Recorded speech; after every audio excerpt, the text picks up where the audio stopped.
నకిలీ ఖతర్నాక్లు గాలం వేస్తున్నారు జాగ్రత్త. క్రిప్టో కాయిన్లో రూపాయి పెట్టుబడి పెడితే 100 రూపాయలు వస్తాయంటే నమ్మేయకండి. ఇది కేవలం గాలం మాత్రమే.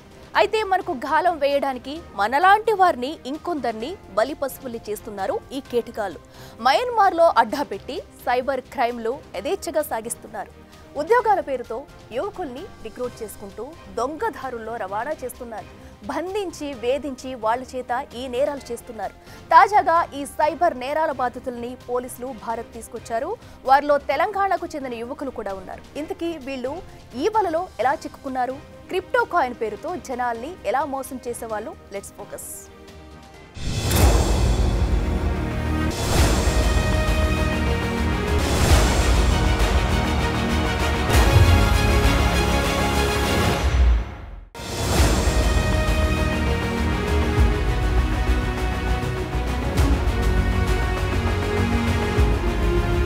క్రిప్టో కరెన్సీ క్రేజ్ ఇటీవల మరింత పెరిగింది. అమెరికా అంతటి దేశమే క్రిప్టోను అధికారికంగా ఒప్పుకుంటుంటే ప్రపంచ వ్యాప్తంగా ఈ డిజిటల్ కరెన్సీకి డిమాండ్ మరింత పెరుగుతోంది. ఒక్క బిట్ కాయిన్ ఖరీదు అమ్మో అంత ఉంటుందా అంటూ సామాన్యుడు సైతం క్రిప్టో కరెన్సీకి ఆకర్షితుడవుతున్నారు. ఎంత డబ్బుంటే అంత డబ్బు అందులో పెట్టుబడి పెట్టడానికి చాలా మంది క్యూ కడుతున్నారు. ఇక ఈ ట్రెండింగ్ కరెన్సీలో తక్కువ పెట్టుబడి పెట్టి ఎక్కువ లాభాలు పొందటం అంటే ఎవరికిష్టం ఉండదు?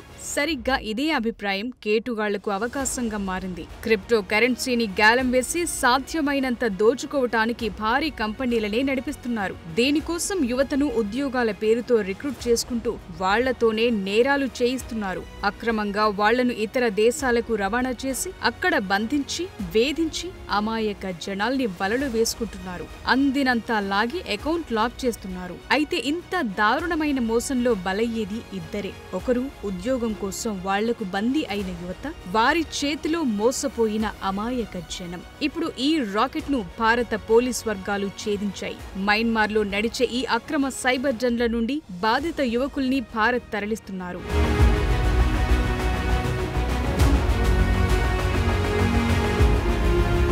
తెలంగాణకు చెందిన ఇద్దరు బాధితుల్ని ఇటీవల మయన్మార్లో ఉన్న సైబర్ క్రైమ్ సిండికేట్ల నుండి రక్షించారు పోలీసులు. వీళ్లు అక్కడ జరిగే దారుణమైన ఈ మోసాల్ని బయటపెట్టారు. ముఖ్యంగా వీళ్లు మయన్మార్ నుండి అమెరికాలోని పెట్టుబడిదారులను లక్ష్యంగా చేసుకుని పెద్ద ఎత్తున క్రిప్టో కరెన్సీ స్కామ్ ను నిర్వహించినట్లు తెలుస్తోంది. ఈ సిండికేట్లు మోసపూరితంగా గోల్డ్ బేస్డ్ క్రిప్టో కరెన్సీ పెట్టుబడులకు గాలం వేస్తున్నారు. ఎలాంటి అనుమానం రాకుండా వ్యక్తులను మోసం చేస్తున్నారు. పెట్టుబడిదారుల్ని ఆకర్షించడానికి నకిలీ ఆన్లైన్ గుర్తింపుతో యువకుల్ని వినియోగిస్తున్నారు. ఇలాంటి బాధిత యువతను తెలంగాణ సైబర్ సెక్యూరిటీ బ్యూరో రక్షించింది. తెలంగాణకు చెందిన 24 మంది వ్యక్తులను అక్రమ రవాణా చేసినందుకు గాను 8 మంది ఏజెంట్లను అరెస్టు చేసింది. నకిలీ ఉద్యోగ ఆఫర్ల పేరుతో వారిని ఆకర్షించి వారితో మయన్మార్లో సైబర్ స్కామ్ కార్యకలాపాలు చేయిస్తున్నారు. ఇందులో చిక్కుకున్న వందలాది మంది భారతీయుల్లో తెలంగాణకు చెందిన ఈ ఇద్దరు బాధితులు కూడా ఉన్నారు.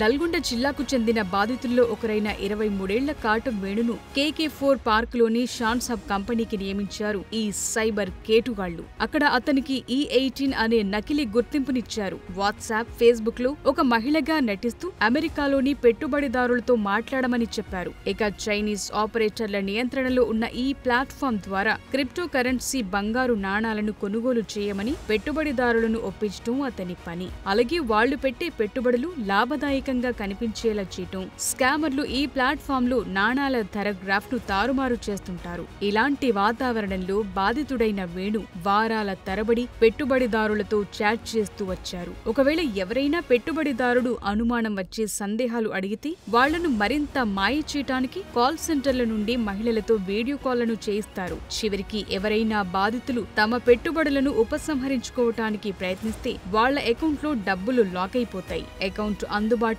లేదని చెప్తారు. అయితే ఇలాంటి మోసపూరిత వాతావరణంలో 3 నెలలు పనిచేసిన తరువాత కూడా వేణుకు ఇస్తానన్న జీతం సరిగ్గా ఇవ్వలేదు స్కామర్లు. బదులుగా కంపెనీ టార్గెట్ ను పూర్తి చేయటానికి మరింత మంది బాధితులను నియమించుకోవాలని ఒత్తిడి చేశారు.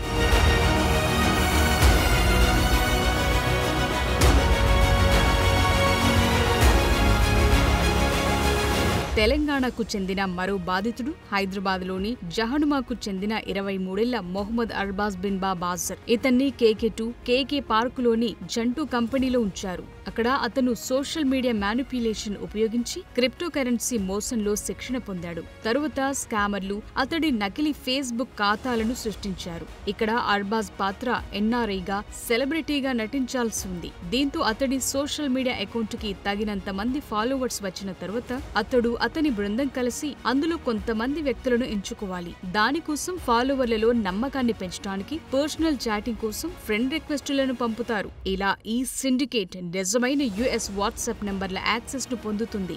దీంతో పరస్పర చర్యలు చట్టబద్ధమైనవే అన్నట్లు మోసం చేస్తారు. ఈ టార్గెట్ల కోసం ఫాలోవర్స్ తో స్నేహం చేయటం అర్బాజ్ పని. ఇలా అర్బాజ్ సిండికేట్ నియంత్రించే మోసపూరిత ప్లాట్ఫామ్ నుండి బాధితులను USDT లేదా ETH కొనుగోలు చేయాలని చెప్తాడు. ఇక వెబ్సైట్ లో తారుమారు చేసిన ధరలతో క్రిప్టో కరెన్సీని డిస్కౌంట్ కు అమ్ముతున్నట్లు మోసం చేస్తారు. అయితే లావాదేవీలు పూర్తయిన తరువాత బాధితులు తమ నిధులను తిరిగి తీసుకోలేరు. ఇలా అర్బాజ్ కు ప్రతి $1,00,000 పెట్టుబడిపై 1% కమిషన్ ఇస్తామని స్కామర్లు హామీ ఇచ్చారు.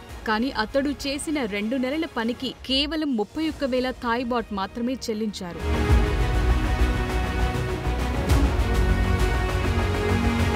మొత్తానికి తెలంగాణకు చెందిన వేణు, అర్బాజ్ ఇద్దరు ఆ క్రైమ్ డెన్ నుండి బయటపడ్డారు. అక్కడి నుండి భారతదేశానికి తిరిగొచ్చారు. వీరిచ్చిన సమాచారం మేరకు అక్రమ రవాణా రాకెట్ పై కఠిన చర్యలు తీసుకునే క్రమంలో సైబర్ స్లూత్స్ 8 మంది ఏజెంట్లను పట్టుకున్నారు.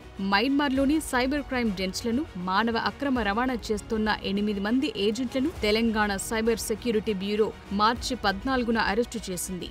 అరెస్ట్ అయిన వ్యక్తులను జగిత్యాల నివాసితులు అల్లెపు వెంకటేష్, చల్లా మహేష్, ఫలక్నుమా నివాసి మెహమ్మద్ జలాల్, హైదరాబాద్లోని బిఎన్ రెడ్డి నగర్కు చెందిన బొమ్మ వసంత్ కుమార్, బడంగ్పేట్కు చెందిన దాసరి ఏక్నాథ్ గౌడ్, వేములవాడకు చెందిన కాటంగూరి సాయి కిరణ్, బహదూర్పురాకు చెందిన H బషీర్ అహ్మద్, బండ్లగూడకు చెందిన గాజుల అభిషేక్గా గుర్తించారు.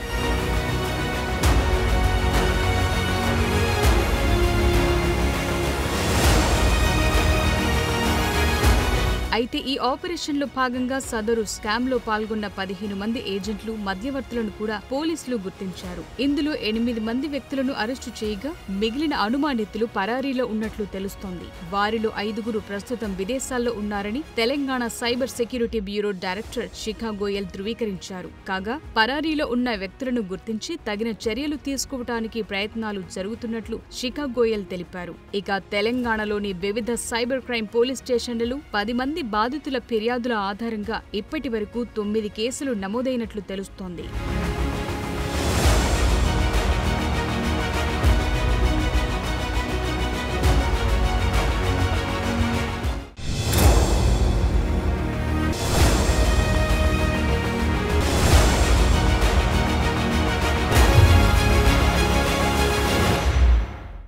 ఇంతవరకు బానే ఉంది. బాధితుల్లో కొంతమంది భారత్ వచ్చేశారు. స్కామర్లకు సహకరించిన ఏజెంట్లను పోలీసులు పట్టుకున్నారు. పరారీలో ఉన్న వారిని వెతుకుతున్నారు. అయితే ఇంత పెద్ద మోసం వెనుక ఉన్నది ఎవరు? ఈ మయన్మార్ నుండి నడుపుతుంది చైనీయులేరా? ఇక్కడ ఉద్యోగులుగా పనిచేస్తున్న బాధిత యువత ఎవరిని టార్గెట్ చేయాల్సి ఉంటుంది? బందీలుగా మారిన ఈ యువత పనిచేయడానికి నిరాకరిస్తే వారిని హింసిస్తారా? అసలు వీళ్ళు ఎలా బయటపడ్డారు?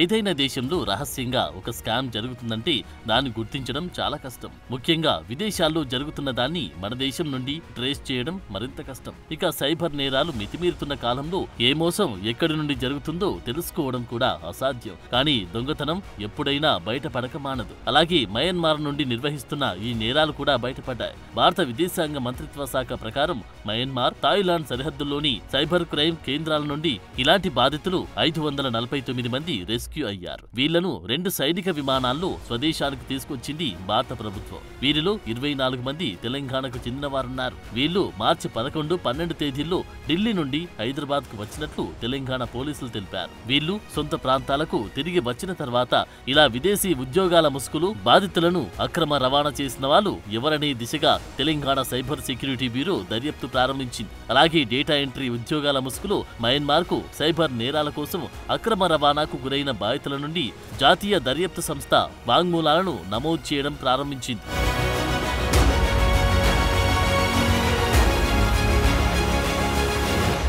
ఇలా బాధితులుగా మారిన వారిలో కరీంనగర్ జిల్లా మానకొండూరుకు చెందిన మధుకర్ రెడ్డి కూడా ఒకరు. దుబాయ్లో పనిచేసుకుంటున్న ఇతను టెలిగ్రామ్ ద్వారా ఒక ఉద్యోగానికి అప్లై చేసుకున్నారు. కాగా టెలిగ్రామ్లోని ఈ నకిలీ ఉద్యోగ ఇంటర్వ్యూ జరిగింది. కొన్ని రోజులకు ఆ ఉద్యోగానికి సెలెక్ట్ అయినట్లు మధుకర్కి మెసేజ్ వచ్చింది. తర్వాత అతన్ని అక్రమ మార్గంలో థాయిలాండ్ ద్వారా మయన్మార్లోని సైబర్ నేరాల డెన్కి తీసుకెళ్లారు. జాబ్ కోసం అని టెలిగ్రామ్లో ఛానల్లో డాటా ఎంట్రీ జాబ్ చేశాను. దానికోసం కాంటాక్ట్ అయితే థాయిలాండ్లో జాబ్ అని చెప్పారు. $700 salary, food and accommodation and 1 year visa ఇస్తా అని చెప్పారు. నాకు ఆన్లైన్లో ఇంటర్వ్యూ జరిగింది, జూమ్ వీడియో కాల్ ఇంటర్వ్యూ. ఆ తర్వాత నాకు సెలెక్ట్ అవ్వని చెప్పేసి టికెట్ ఎవ్రీథింగ్ అన్ని సెండ్ చేశారు టెలిగ్రామ్లో. నేను December 18కి థాయిలాండ్ వెళ్ళాను. అక్కడ నుంచి రాజశేఖర్ అనే ధర్మపురతను నాకు మయన్మార్ బార్డర్ క్రాస్ చేయడానికి గైడ్ చేశాడు. అతను ఇల్లీగల్గా క్రాస్ చేయించాడు. అక్కడికి వెళ్ళగానే మాకు మెడికల్ ఎవ్రీథింగ్ అన్నీ చేశారు. బ్లడ్ టెస్ట్ శాంపిల్స్ ఎవ్రీథింగ్ తీసుకొని అకామిడేషన్లో వదిలిపెట్టారు. నెక్స్ట్ డే మార్నింగ్ అగ్రిమెంట్ చేసుకున్నారు వాళ్ళు. అక్కడ అగ్రిమెంట్లో మాత్రం 60,000 రూపాయలు శాలరీ ఉందంటే, ఇదేంటి ఇలా ఉందని అడిగితే శాలరీ ఇంతే వస్తుంది, ఇంటికి వెళ్తామంటే $3,000 పే చేద్దామని చెప్పారు. మేమేం చేయలేక అలానే వర్క్ చేసాం 1 month అలా. విన్నారుగా, మధుకర్ లాంటి వాళ్ళు అక్కడ చాలా మంది ఉన్నారు. వీళ్ళు మయన్మార్లోకి ఎంటర్ అయిన వెంటనే వాళ్ళ పాస్పోర్ట్ వంటి గుర్తింపు కార్డులను స్వాధీనం చేసుకుని వాళ్ళ పేర్లు కూడా మార్చేస్తారు. మయన్మార్లోని మైవాడియాలోని కేకే పార్క్లో సైబర్ స్కామ్ సిండికేట్లకు వారిని అమ్మేస్తారు. ఇక సైబర్ క్రైమ్ డెన్స్లో సంపాదించిన జీతాలను బినాన్స్ ద్వారా బదిలీ చేసి థాయిబాట్ ఉపయోగించి క్రిప్టో కరెన్సీని కొనుగోలు చేసి దానిని $గా మార్చి చివరికి భారతీయ రూపాయలోకి వారి కుటుంబాలకు పంపినట్లు బాధితులు చెబుతున్నారు. ఇలాంటి బాధితుల్లో ఒక భారతీయులు మాత్రమే కాదు, శ్రీలంక, నేపాల్ వంటి దేశాల నుండి కూడా చాలా మంది ఉన్నారు.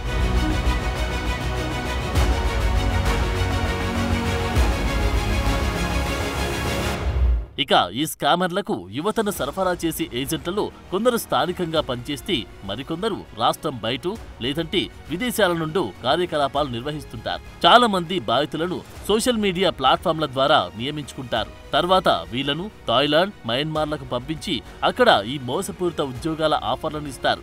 ఇక్కడకు వచ్చిన వాళ్ళు ఏ దేశాల నుండి వచ్చారు, వాళ్ళు అమెరికాలో ఉన్న వాళ్ళ దేశాలకు చెందిన వారిని ట్రాప్ చేయాల్సి ఉంటుంది. ముందుగా చెప్పుకున్నట్లు డౌట్ వస్తే వీడియో కాల్లో మాట్లాడడానికి అక్కడ అమ్మాయిలు కూడా రెడీగా ఉంటారు.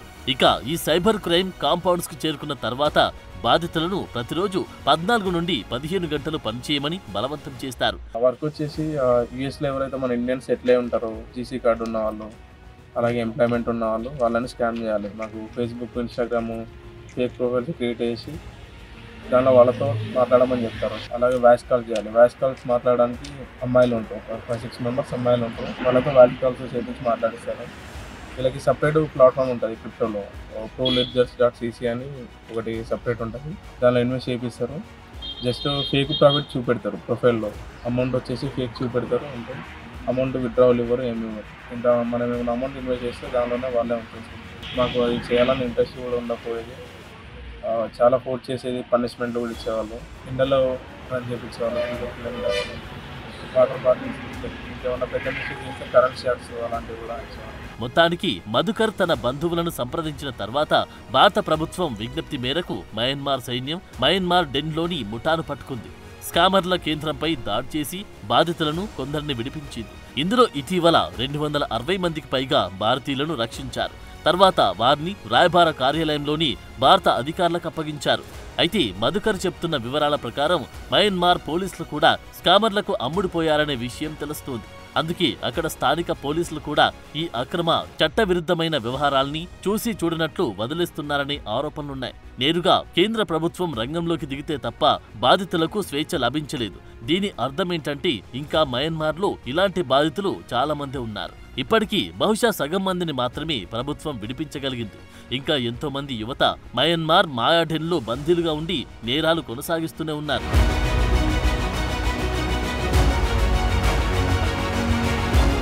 ఇక ఈ దారుణమైన నేరాలకు సంబంధించి కొనసాగుతున్న దర్యాప్తులో సిబిఐ కూడా పాల్గొంటుంది. మయన్మార్లోని మైవాడిలో సైబర్ స్కామ్ కాంపౌండ్లో చిక్కుకున్న 549 మంది భారతీయ పౌరులను రక్షించి స్వదేశానికి రప్పించడంలో భారత ప్రభుత్వం విజయం సాధించింది. వీరిని మార్చి 10, 11 తేదీల్లో మొదటి బ్యాచ్లో 283 మంది, రెండవ బ్యాచ్లో 257 మందితో 2 బ్యాచ్లుగా ఢిల్లీకి తిరిగి తీసుకొచ్చారు. అయితే ఈ యాప్ల ఆధారంగా జరుగుతున్న ఈ సైబర్ నేరాల్లో చాలా వరకు చైనీయులే సూత్రధారులుగా ఉన్నట్టు తెలుస్తోంది. నేపాల్, చైనా, ఇండోనేషియా, దుబాయ్ తదితర దేశాల్లో కూర్చొని ఇక్కడ ఏజెంట్లు ఏర్పాటు చేసుకుని వీళ్ళు దందా నిర్వహిస్తున్నారు. అయితే క్రిప్టో వ్యాలెట్స్ లో 2 రకాలుంటాయి.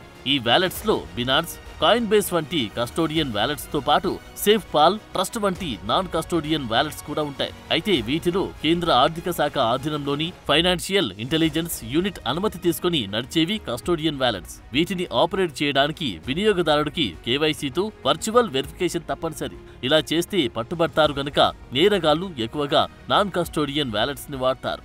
అందుకే ఇలాంటి వ్యవహారాల్లో అప్రమత్తత చాలా అవసరమంటున్నారు పోలీసులు.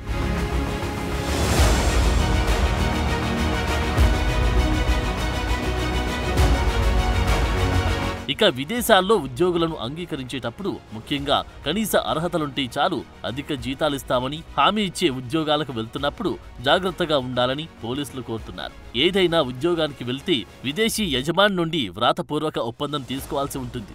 అలాగే అస్పష్టమైన, అసాధారణంగా ఉన్న ఉద్యోగ వివరాలు పరిశీలించాలి. ఇక విదేశీ ఉద్యోగాల ఆఫర్లు వస్తే emigrate.gov.in లో మినిస్ట్రీ ఆఫ్ ఎక్స్టర్నల్ అఫైర్స్ వంటి ఛానళ్ల నుండి సదరు ఆఫర్లను ధృవీకరించుకోవాలి. ఒకవేళ ఏదైనా మోసపూరిత విదేశీ ఉద్యోగ స్కామ్లను గుర్తిస్తే బాధితులు 1930కి కాల్ చేయడం ద్వారా లేదంటే www.cybercrime.gov.in లో కంప్లైంట్ చేయాలి. అప్పుడు మయన్మార్, మాయాఢెన్ లాంటివి మూతపడడానికి అవకాశం ఉంటుంది.